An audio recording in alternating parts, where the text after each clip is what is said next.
In 2003, a father and his 6-year-old daughter left their home in Willow Creek, Oregon, for a quick weekend getaway and never returned. Left behind, Catherine Morales was consumed by grief and silence. For 18 years, there were no answers.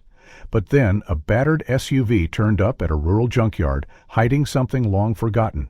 What they found inside unraveled a secret darker than anyone imagined. The morning of October 10, 1992, began with a soft desert breeze and the promise of a quiet weekend. Catherine Morales stood in the doorway of her modest home in Santa Fe, New Mexico, sipping coffee from a chipped blue mug. She waved to her husband Eric and their 9-year-old daughter Naomi as they loaded their backpacks into the forest green Chevy Blazer. The plan was simple: a short weekend getaway into the Carson National Forest.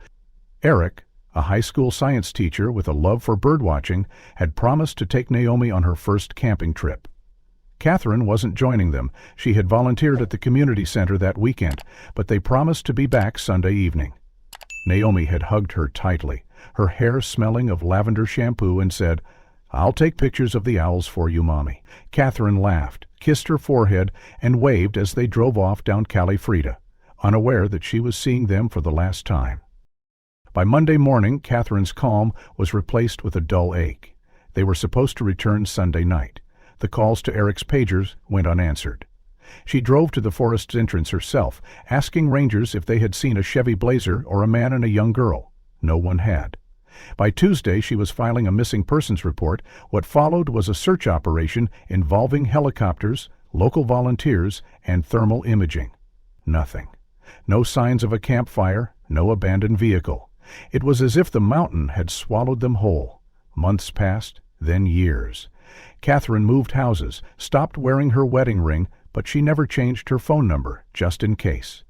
Every October 10th, Catherine paid for a 30-second spot on the local news, urging viewers to report any sightings of a green Chevy Blazer or of Eric and Naomi Morales. The segment showed the last family photo: Eric in a plaid shirt, Naomi with a toothy grin, and Catherine holding a thermos, eyes half closed in the desert sun.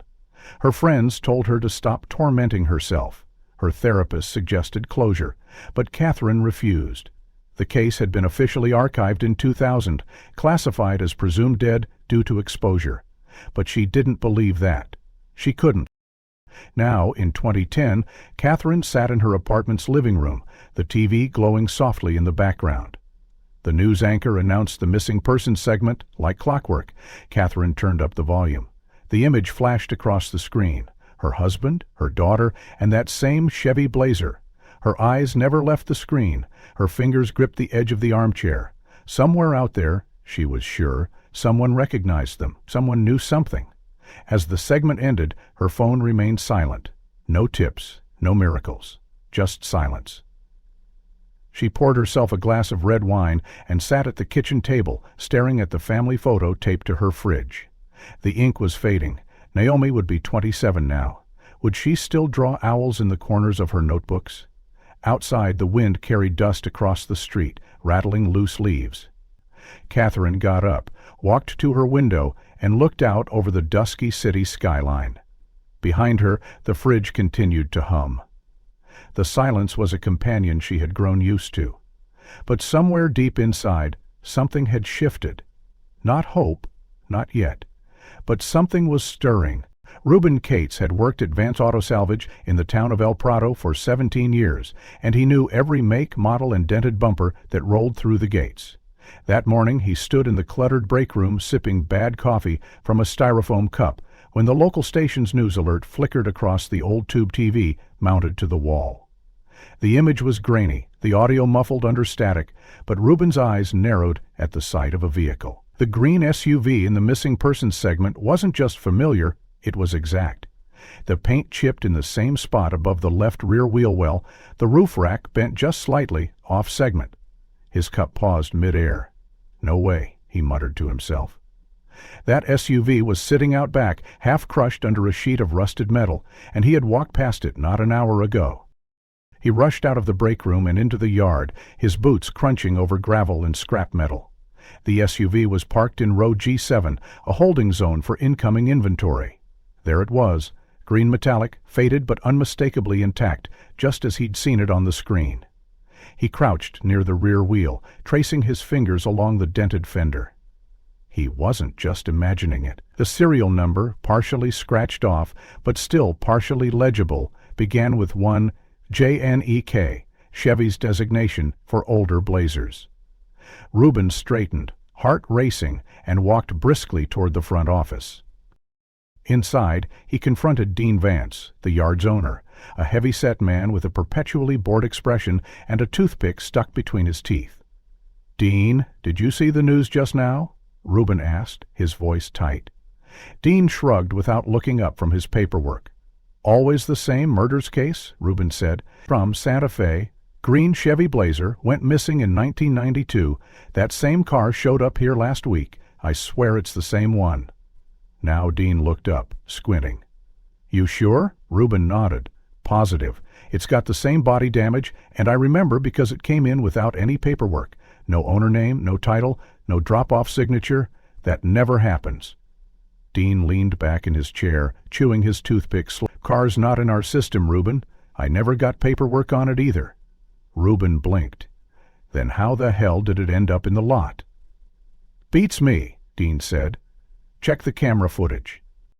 They pulled up the security feed, a grainy black-and-white stream of activity from the main gate. After skimming through a week's worth of tape, they stopped on a clip from 5 days ago at 3:14 AME flatbed truck, unmarked and dusty, backed into the lot. 2 men jumped out, both wearing caps pulled low and collars raised. They unloaded the Chevy Blazer silently and drove away before the feed skipped ahead. No license plate, no clear faces. Dean rubbed his temples. Why would someone sneak in a car like that without logging it? Reuben didn't answer. His thoughts were already 10 steps ahead. He pulled out his cell phone and searched for the contact he hadn't used in years, his cousin Angela, now working with the State Put and Santa Fe. After explaining what he'd seen, she told him to stay put and promised to send someone from the cold case unit.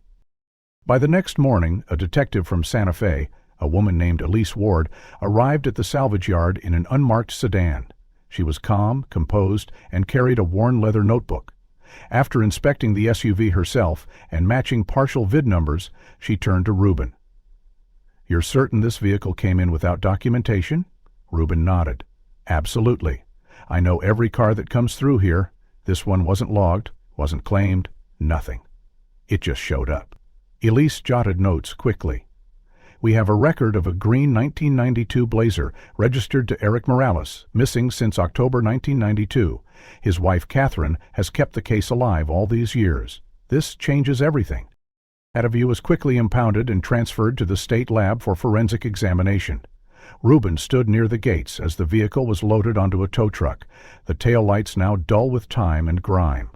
He couldn't stop thinking about the footage, the anonymity of the men who delivered the vehicle, the timing, the secrecy.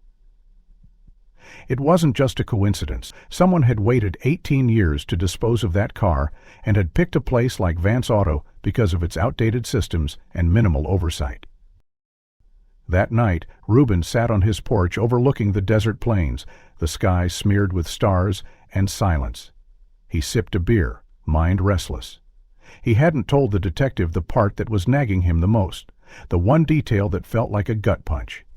When he first opened the SUV's passenger door, before calling Dean, he thought he saw something glinting beneath the seat, a child's barrette, gold-colored, shaped like a butterfly. He hadn't picked it up, hadn't thought it mattered, but now he wished he had. Something about it felt personal, important. Maybe he'd go back in the morning. Maybe it was still there, but even as he told himself that, Reuben felt a weight settle in his chest, an uneasy sense that whatever this was, it wasn't finished. And someone out there might be watching. When Detective Elise Ward called Catherine Morales, it was just past 9:00 a.m. on a Thursday. Catherine had been watering the succulents lining her window, the ones Naomi had once helped her pot, when the phone rang. Elise's voice was calm but carried weight. "We found a vehicle that may be connected to your case." Not daring to leap toward hope, she dressed in her navy sweater, the one she always wore to interviews and police meetings. As she drove toward El Prado, her knuckles whitened on the steering wheel. The last time someone had said, "We found something," it had turned out to be a false sighting to Kamakari, a woman in a diner who only vaguely resembled Naomi. but this felt different. Elise met her outside the forensic garage, which sat behind a secure facility surrounded by wire fencing and cameras.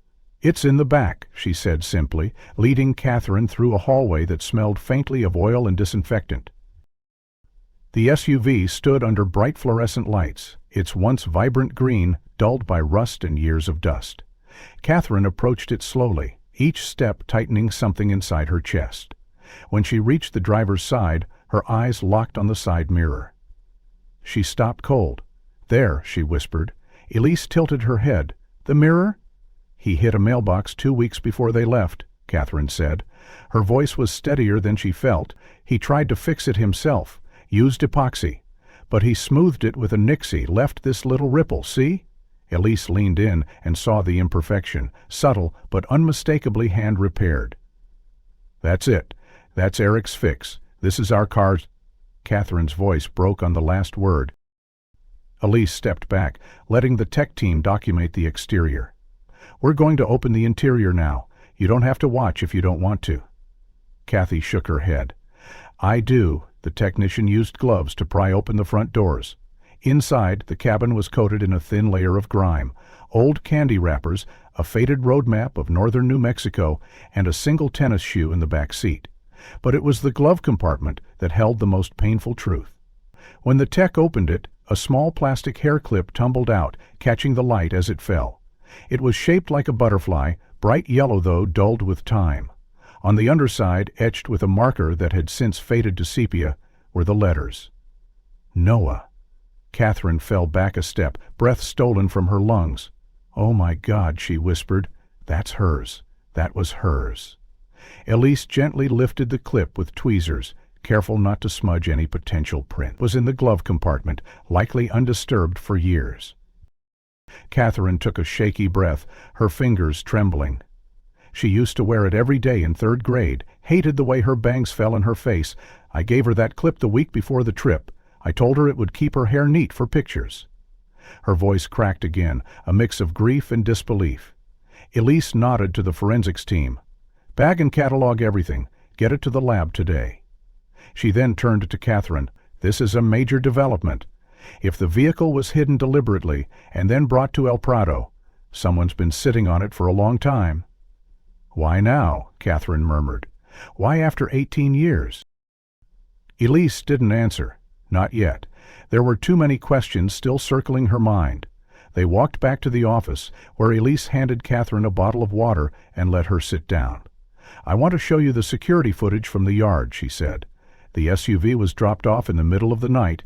We're hoping you might recognize something, anything." Catherine watched as the screen played back the grainy video, 2 shadowy figures maneuvering the SUV off a flatbed.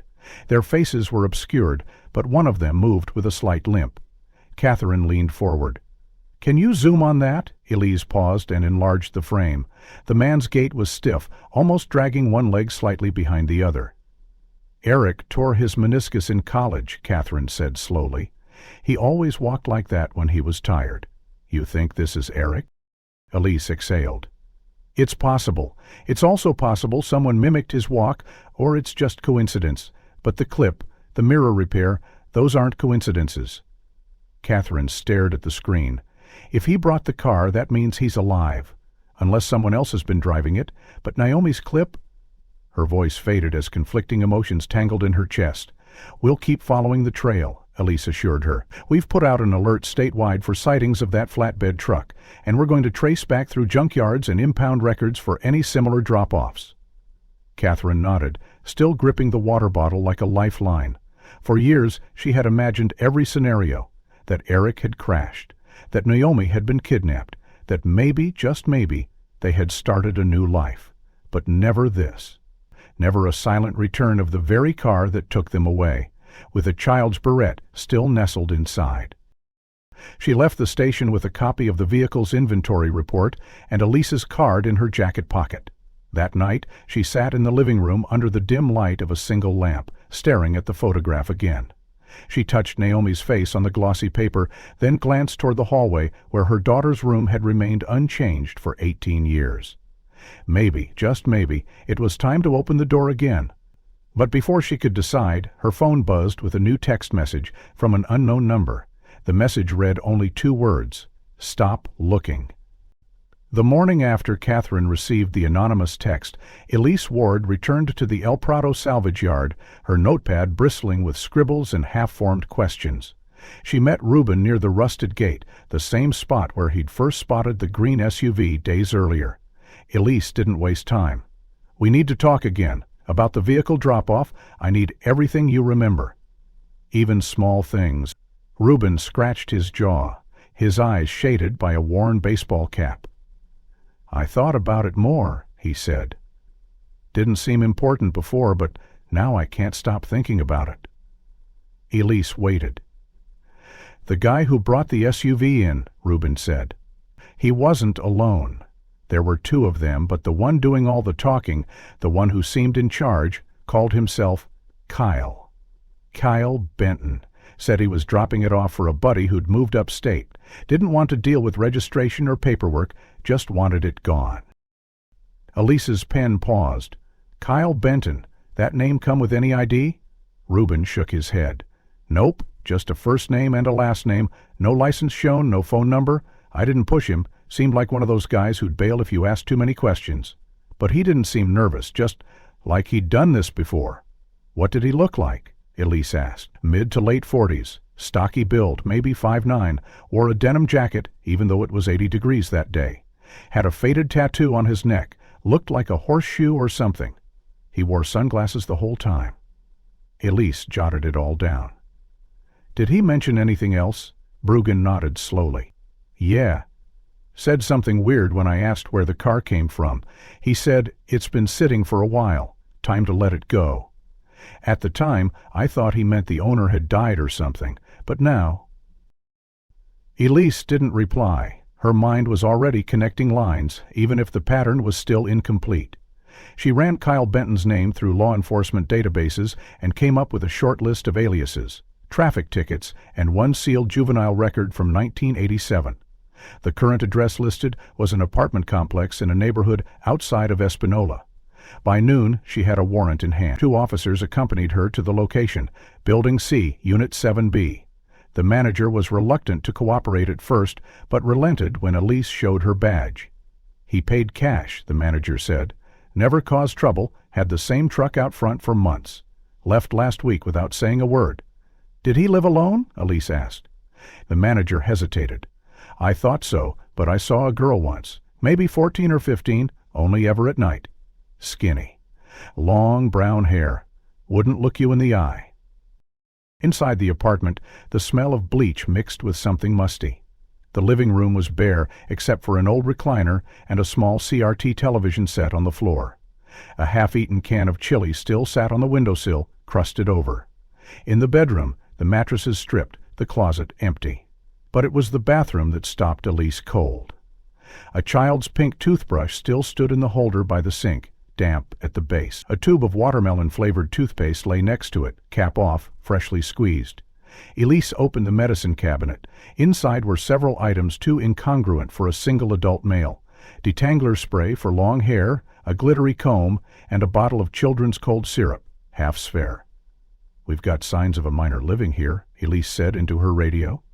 "We've got signs of a minor item. Apartment's been cleared out fast. Check for fingerprints and DNA, especially on the bathroom item." In the wastebasket, a wad of tissues stained with what appeared to be blood caught her attention. She bagged it for testing. The only light came from a single overhead bulb, flickering slightly as if unsure whether to keep illuminating. On the bathroom mirror, nearly invisible unless viewed at an angle, someone had written in the steam condensation at some earlier time. There were no photographs in the apartment, no personal keepsakes. But there was an unsealed envelope in a drawer by the recliner, addressed in pencil to NL, with no return address. The inside was blank, no letter, just the envelope. She turned it over in her hand, the initials nagging at her. Naomi? Something. Naomi Morales. She called Catherine from the car. Kramer found an apartment linked to the man who dropped off the SUV. He's gone now, but someone else was staying there, likely a teenage girl. Catherine's voice quavered through the speaker. "Naomi?" "We don't know yet," Elise said. But the toothbrush was pink, and the toothpaste was flavored for kids, and there was a hairbrush with glitter in the handle. Catherine didn't speak at first. Then she whispered. She always hated mint, said it burned her mouth. I had to get her the fruit-flavored kind. Elise closed her eyes briefly. We've got evidence of recent youth. I'm getting a rush DNA match on the toothbrush. If we get a hit in the database, we'll know more. Catherine exhaled shakily. Do you think he's hiding her? Elise said carefully. Someone has been keeping her close, and someone wanted us to find that car, but not to get too close. As the cruiser pulled away from the apartment complex, Elise stared at the passenger seat where the pink toothbrush now lay in an evidence bag, its bristles still curved from use. The unanswered question echoed louder than ever. Was Naomi still alive? And if so, why had she never been allowed to come home? It was just after 6 p.m. when Catherine's phone rang, the number hidden by a block. She was sitting at her kitchen table, flipping through old photographs for the 100th time, her mind still stuck in the image of that pink toothbrush. Something about it lingered with unbearable weight, as though Naomi had brushed her teeth only hours ago, unaware that her mother was finally closing in. The call was short. The voice on the other end was low, male, with a scratchiness that could have been natural or deliberately disguised. "Stop looking," he said. "You're going to make things worse." Then he hung up. No threats, no explanation. Just those 3 words. Catherine sat motionless, her thumb still on the screen. Her breath came short and fast. She immediately called Elise. "I just got a call. No caller ID. He told me to stop looking. It wasn't a recording. It was him. He was..." Alice didn't hesitate. Within an hour, she had the department trace the origin of the call. It had pinged a cell tower along the western edge of Lake San Miguel, a remote, half-forgotten body of water about 50 miles north of where Eric and Naomi had originally disappeared. Elise pulled up old maps, terrain data, and property records. There were only a handful of seasonal cabins and abandoned ranger stations scattered across the forested ridge above the lake. Most hadn't been accessed in years. Some had been stripped bare by weather and time, others by looteries. Elise called in a small search team and arranged to meet them at dawn. Catherine insisted on going. "You don't understand," she told Elise firmly. "If he's out there, if Naomi's out there, I need to be the one to see her. I'll stay out of the way. I just have to be there." Elise reluctantly agreed on the condition that Catherine follow every safety instruction. At sunrise, a caravan of 2 SUVs pulled off the narrow gravel road bordering Lake San Miguel and parked at the base of a hiking trail that hadn't seen regular use since the early 2000s. The air was crisp, filled with the scent of pine and damp earth.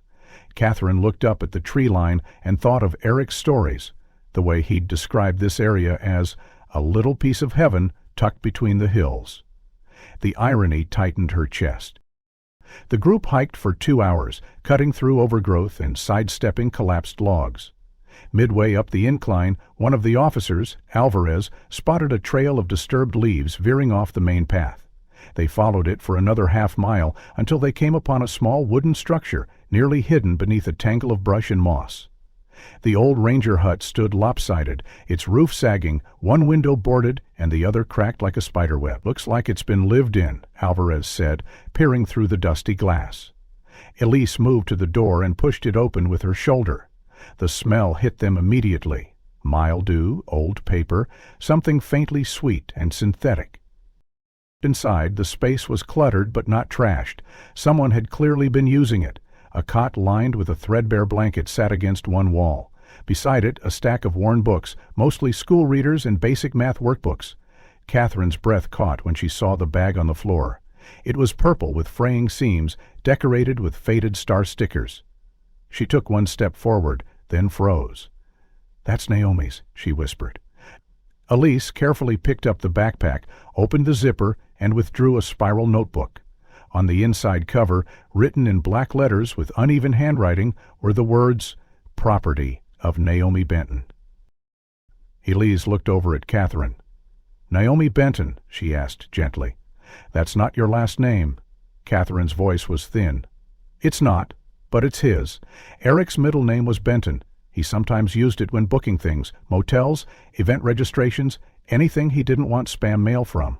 It's him, It's her. He changed her name. Elise flipped through the notebook. The writing was dated, possible from years earlier. The assignments were from third-grade curriculum: multiplication tables, cursive practice, short reading passages about animals and seasons. Each page was completed with careful, hesitant lettering. One corner bore a small sticker, a gold star.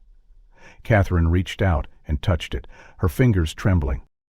There were more books in the pack: a copy of Charlotte's Web, the cover worn thin, a plastic ruler, a pencil pouch with a broken zipper, and at the very bottom, folded between loose papers, a photograph.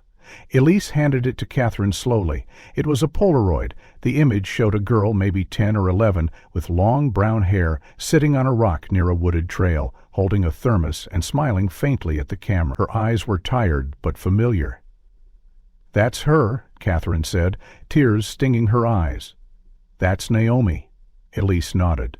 "And someone's been keeping her out here?" They scoured the cabin further.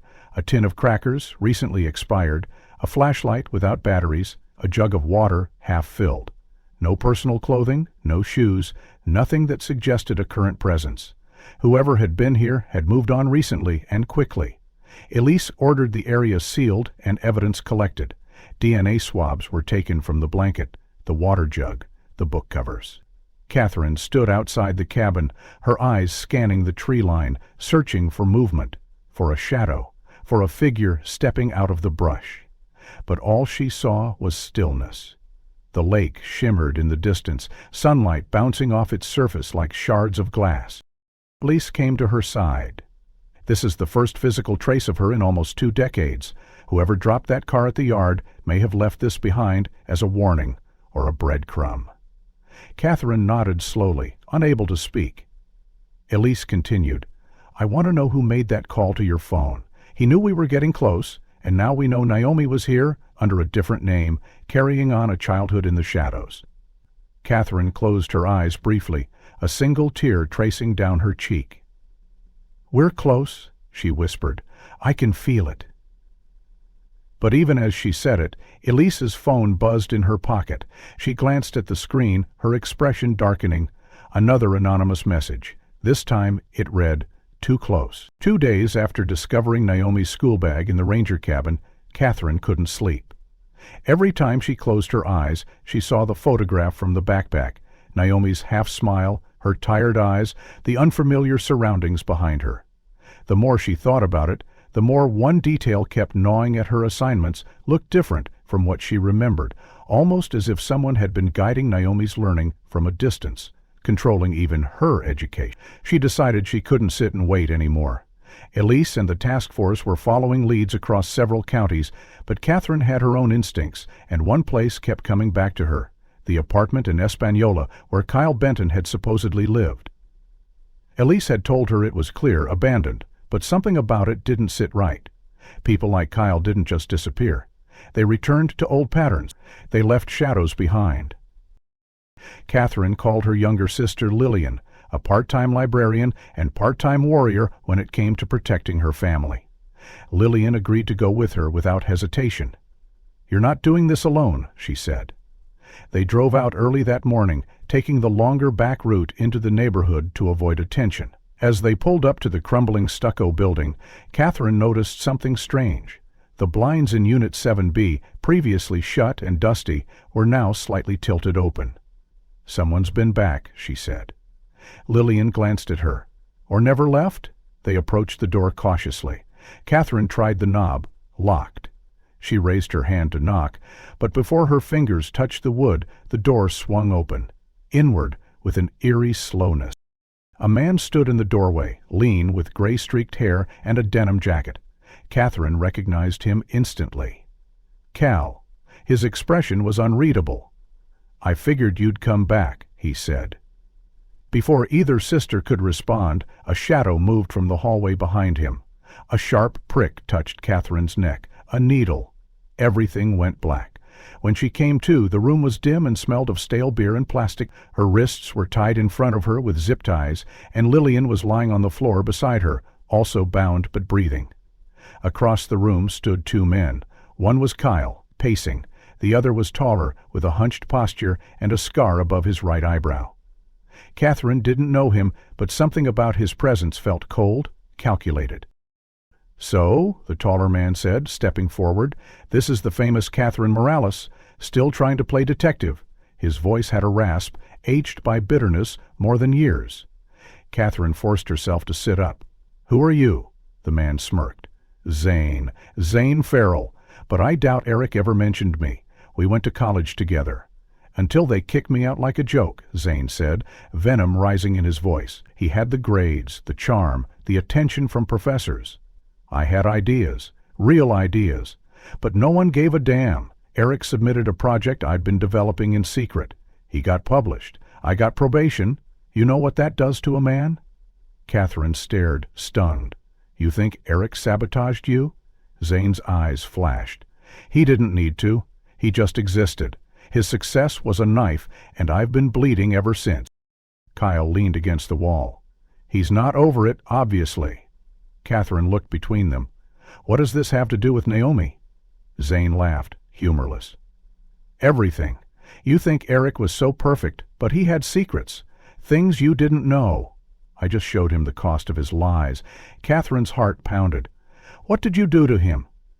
"I took away what mattered most," Zane said simply. "His family, his peace." Kyle shifted, uncomfortable. "That wasn't part of the original plan. We were just going to scare him, keep him off balance. Then things went too far." Zane shot him a glare.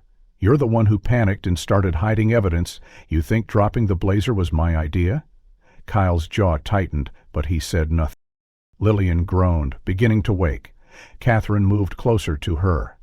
"It's okay," she whispered. "Just stay still for now."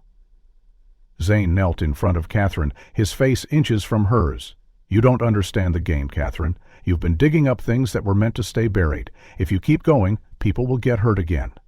Catherine didn't flinch. "You've already hurt people. My daughter, my husband." Zane tilted his head. "You still think Eric was a saint?" "He didn't deserve this," she snapped. "Naomi didn't deserve this." Kyle looked away, his face unreadable. Zane stood. "We were going to let it die quietly. The car was the last piece. But now you've stirred the nest." Catherine's mind raced. She had to find a way out, for both her and Lillian. Her hands were numb, but if she could reach Lillian's pocket, her sister always carried a tiny Swiss Army knife on her keychain. She remembered teasing her about it years ago. "For mail in emergencies," Lillian used to say. Now it might be the only chance they had. Catherine shifted, inching closer to her sister under the pretense of checking her breathing. Neither Kyle nor Zane paid attention. They were arguing again, voices rising in the small room. "You told me we wouldn't touch the kid," Kyle said. "She's just a girl." "She's leverage," Zane hissed. "And if they want her back, they'll have to come through us." Catherine kept her breathing steady, her hands awkwardly maneuvering behind her back as Zane paced the room, muttering to himself. Lillian stirred beside her, whispering that her shoulder ached from the angle they'd been forced into. The fluorescent light above flickered, casting their captors' shadows long and distorted against the peeling walls. Kyle had gone silent in the corner, his arms crossed, face unreadable, while Zane continued to rant about Eric, about betrayal, about how the world owed him something it never delivered. Then, without warning, a door creaked open from deeper inside the house.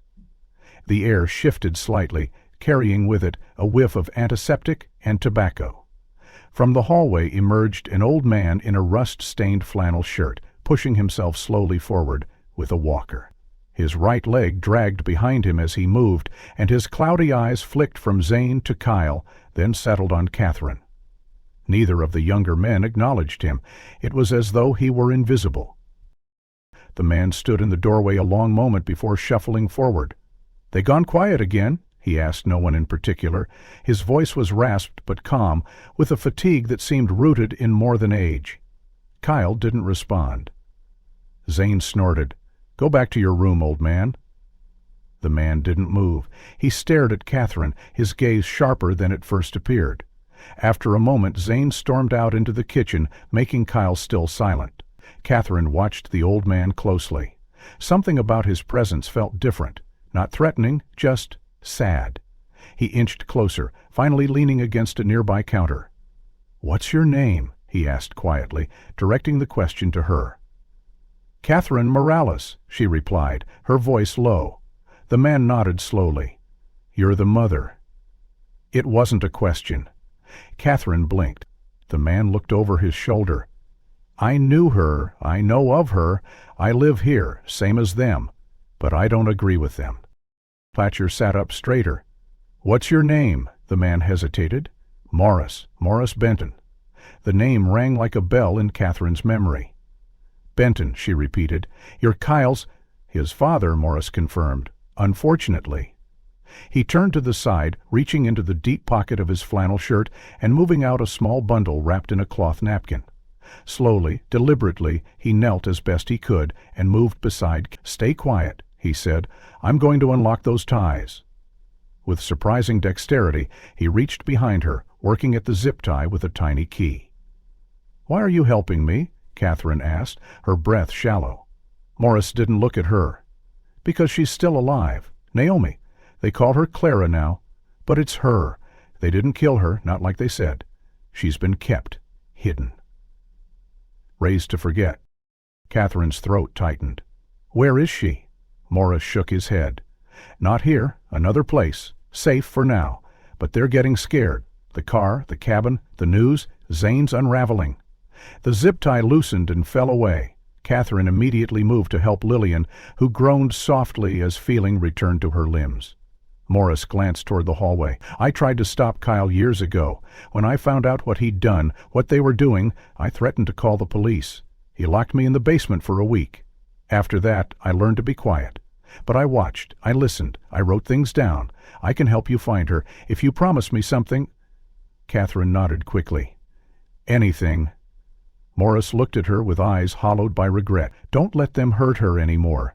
And when this is over, don't let Kyle rot in a cage. Let him rot in silence, alone. That's worse." Suddenly footsteps echoed down the hallway. Morris shoved the cloth bundle into Catherine's lap and muttered, "Don't move." He shuffled back toward the sink just as Kyle returned with a mug of instant coffee, steam curling from the rim. He barely glanced at Morris. "Still alive, old man?" "Just breathing," Morris muttered, returning to his seat. Kyle didn't notice the severed zip tie under the blanket beside Catherine. He handed the coffee to Zane, who re-entered, now more composed but still wild-eyed. "We need to move them tonight," Zane said. "The old truck's ready. We'll drive them to the site and dump them. They'll think it was an accident." Kyle hesitated. "That's not what we—" "You're not in charge anymore," Zane snapped. "You lost that privilege when you let your daddy play nice with the hostages." Morris didn't flinch. Catherine's heart pounded as she kept her hands low, working the small knife free from the bundle Morris had given her. It was dull, old, likely once used for paring fruit, but it would do. She tucked it into the waistband of her jeans beneath her sweater, then leaned into Lillian, whispering that help had come from the most unexpected corner. Lillian, still groggy but alert, nodded slightly. "What's the plan?" she mouthed. Catherine's eyes flicked to Morris, who gave a barely visible nod. Whatever happened next, they couldn't wait long. Zane was growing erratic, and Kyle, for all his hesitation, wouldn't resist him forever. The van jerked to a stop in the middle of a clearing surrounded by pines so dense the moonlight barely touched the ground. Catherine had lost all sense of time since they were shoved into the back hours ago, wrists rebound with new zip ties, hoods pulled over their heads. They were moved in silence, the only voices being muffled commands from Zane, who barked at Kyle and muttered threats under his breath. Morris had vanished, not taken in the vehicle, and Catherine clung to the hope he had gone to get help, or had at least left behind a trace. When the door opened, the cold hit her first, then the sharp smell of firewood and damp earth. Zane grabbed her arm and yanked her forward, muttering, "Time for the truth." They were led inside what looked like a converted barn, old wood planks, a ceiling with broken rafters, and a generator humming somewhere in the background. The light was dim, but it illuminated the small group standing in the center of the room. 3 young women stood in a line, their faces partially shadowed, their postures rigid, worn sneakers. Their expressions were eerily blank, like they were waiting to be told what to do next. Catherine's breath caught in her throat. One of them might be her daughter. One of them might be Naomi. But which? Zane leaned in and spoke directly into her ear. "Pick the right one, and I'll let you speak to her. 1 minute. That's all." Catherine looked at him. "And if I pick wrong?" He smirked. "Then maybe you never get to see her again." Lillian, who had been forced to kneel at the far side of the room, gave a choked sound, but Zane silenced her with a glare. Kyle stood at the edge of the barn, not speaking, eyes locked on the ground. Catherine turned to the 3 girls. She stepped closer. Her hands trembled. 18 years. She hadn't seen Naomi since she was 6, and now 3 grown women stood in front of her, strangers. She walked slowly past the first girl. Brown hair, shoulder length, a faint dimple on her chin. Catherine tried to remember if Naomi had a dimple. She couldn't be sure. The second girl had slightly lighter skin, high cheekbones and dark circles beneath her eyes. Her hands were clenched tightly at her sides. The third one stood the tallest. Her hair was pulled back in a messy ponytail. Catherine's eyes scanned upward, and then she saw it, a tiny, almost imperceptible scar near the right ear, just above the lobe. A scar Naomi had gotten when she fell off her bike on her 6th birthday. Catherine had cleaned the wound herself, sobbing while trying to be brave for her daughter. It had faded over time, but she would never forget its shape. Her heart raced. She stepped directly in front of the third girl and whispered, "Naomi?" The girl didn't move. Catherine swallowed. "Naomi Ann Morales," she said, her voice louder now. Still nothing. No change in expression, no recognition in the eyes. Zane stepped forward. "Time's ticking." Catherine tried again. "Sweetheart, it's me. It's Mom." She reached out, her hand trembling as it hovered near the girl's face. The girl flinched slightly, but didn't pull away. Her eyes stared past Catherine like she wasn't real. Catherine took a risk and gently touched her cheek. "You used to sing to the dog when you thought no one was listening," she whispered. "You loved green apples and hated the taste of mint. You had a stuffed turtle named Benny. Please, baby, please remember me." But the girl, Naomi, blinked once, then looked down. Her mouth didn't open. Her eyes remained hollow, unreadable. It was like trying to wake someone from a dream they didn't want to leave. Catherine turned to Zane, Bashlehane Building. "What did you do to her?" He shrugged. "Raised her, fed her, kept her safe. You think she was ready to remember you after 18 years of nothing but control?" Catherine felt like the floor had dropped beneath her. Naomi was right there, breathing, standing, alive, but completely unreachable. Kyle finally stepped forward, clearing his throat. "She wasn't supposed to forget," he muttered. "She was supposed to start over. Not like this." Zane scoffed. "You think rewriting a life is easy? She's a clean slate." "That's what you wanted." Catherine ignored them and faced Naomi again. She leaned in, speaking directly into her ear. "You are not Clara. You are Naomi Ann Morales. Your father loved you. I love you. We've never stopped looking for you. You were never forgotten." Naomi shifted, her gaze flickering to Catherine's face for the briefest second, but the light behind her eyes never came back. Lillian sobbed quietly behind them. The minute was up. Zane gestured, and one of his men stepped forward, taking Naomi gently by the elbow. She followed without resistance, walking like someone sleepwalking through their own life. Catherine crumpled to her knees, overwhelmed by the cruel proximity of salvation, so close, yet slipping like water through her fingers. The night air was thick with tension as Catherine sat on the cold floor of the barn, her wrists raw from the zip ties. Naomi, or Clara as she was now called, sat silently nearby, her gaze fixed on a point beyond the wooden walls. Lillian, ever resourceful, had managed to slip an AirTag into the lining of Kyle's jacket during their earlier confrontation. She had activated it discreetly, hoping that the signal would reach someone, anyone who could help. Unbeknownst to their captors, the AirTag signal had been picked up by a passing iPhone user who reported the suspicious activity to the local authorities. The police, already on high alert due to the recent developments in the Morales case, traced the signal to the remote barn. As dawn approached, the sound of approaching vehicles broke the silence. Catherine's heart pounded in her chest as she heard the unmistakable crunch of tires on gravel. Zane, ever paranoid, grabbed his weapon and peered through a crack in the wall. "They're here," he hissed. Kyle's face turned pale as he realized the gravity of the situation. "We need to move them," he said, gesturing towards the women. But before they could act, the barn doors burst open and a team of officers stormed in, weapons drawn. Chaos ensued. Zane fired wildly, hitting one of the officers in the shoulder. Kyle attempted to flee but was quickly apprehended. Amidst the commotion, Morris emerged from the shadows, positioning himself between the officers and the women. "Don't shoot!" he shouted, raising his hands, but in the confusion, a stray bullet struck him in the abdomen. He collapsed to the ground, blood pooling beneath him. Catherine rushed to his side, tears streaming down her face. "Stay with me," she pleaded. Morris looked up at her, a faint smile on his lips. "She's safe now," he whispered, his voice barely audible. Naomi remained motionless, her expression unreadable. The officers secured the area, ensuring that all threats were neutralized. Paramedics arrived shortly after, tending to the wounded and transporting Morris to the nearest hospital. Despite the successful rescue, the emotional toll was immense. Catherine held Naomi's hand, searching for any sign of recognition. But the young woman's eyes remained vacant, her mind seemingly elsewhere. Lillian, though shaken, managed to provide the authorities with a detailed account of the events leading up to their capture. The AirTag, once a simple tracking device, had become the key to their salvation. The hospital corridors were quiet in the early morning, save for the soft footsteps of nurses changing shifts.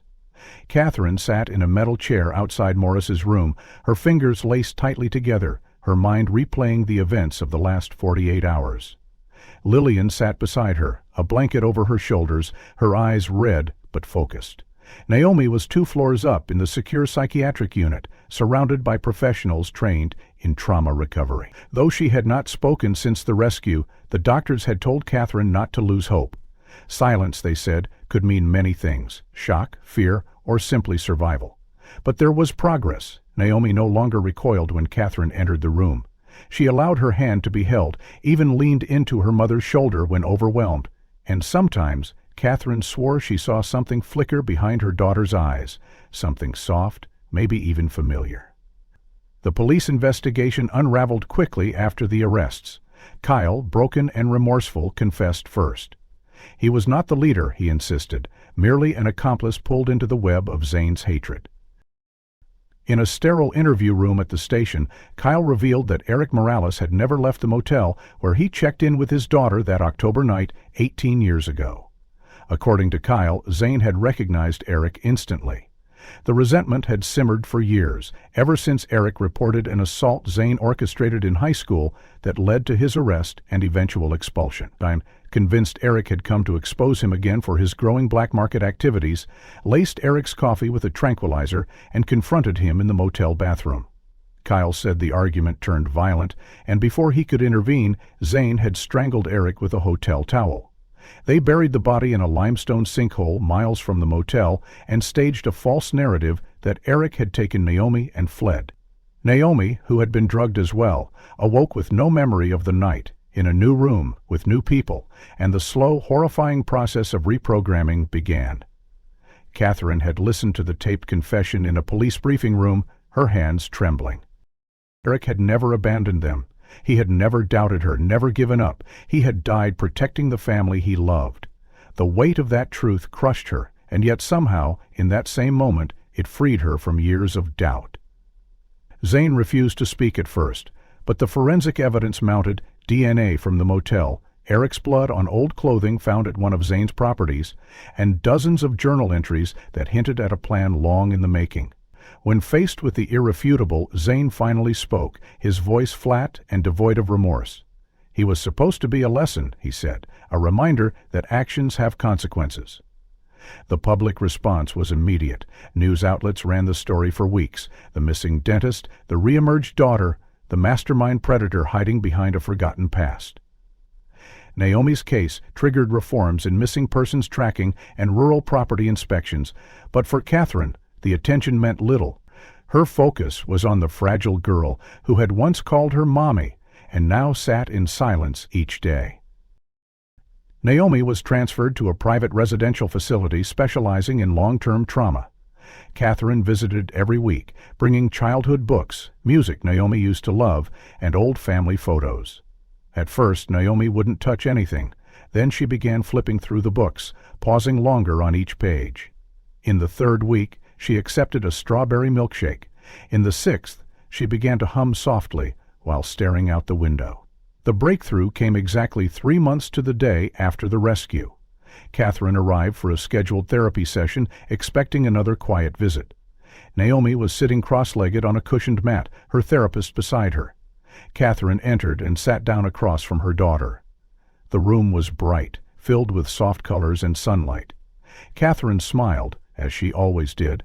"Hi, sweetheart," she said gently. Naomi didn't respond at first.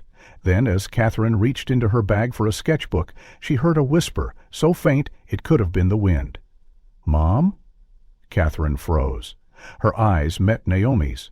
The young woman blinked, then slowly tilted her head. "Can we go home now?" Her voice was barely above a breath, but it carried the weight of 18 years. Catherine's eyes filled with tears, and she nodded slowly, her throat too tight to speak. Naomi reached out, placing her hand over her mother's for the first time without prompting. It was the beginning of their return, not just to a house, but to each other. The healing would be long, the scars deep, but in that room filled with sunlight and the soft hum of hope, a door had opened, and for the first time in nearly 2 decades, Catherine stepped through it, hand in hand with her daughter, towards something that resembled home. If this story kept you on the edge of your seat, don't forget to like and subscribe so you won't miss the next mystery we uncover. I'm curious, what part of this story hit you the hardest? Was it Naomi's moment of recognition or the twist behind Eric's disappearance? And one more thing, where are you watching from? Drop your thoughts and your location in the comments. I'd love to hear from you.